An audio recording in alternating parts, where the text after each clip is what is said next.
Για το ηλεκτρικό ανέρχονται σε 24.000, λίγο πάνω από τις 24.800. Σε κάθε περίπτωση οι ενδιαφερόμενοι έχουν περιθώριο στις 5 Δεκεμβρίου για να υποβάλουν την αίτησή τους στο maave.gov.gr και βέβαια μετά στην ειδική πλατφόρμα My Θέρμανση. Να πούμε 2-3 χρηστικά στοιχεία.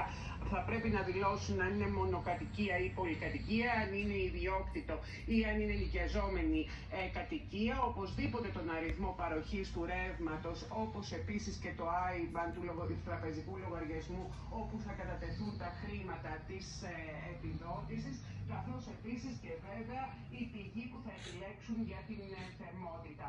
Η επιδότηση αφορά όλες τις πηγές ενέργειας. Η πληρωμή της προκαταβολής θα γίνει το αργότερο στις 23 Δεκεμβρίου. Η ελάχιστη καταβολή είναι 80 ευρώ, ενώ το ύψος της ενίσχυσης ανέρχεται έως και τα 800 ευρώ, ενώ μπορεί να φτάσει και τα 1.200 ευρώ.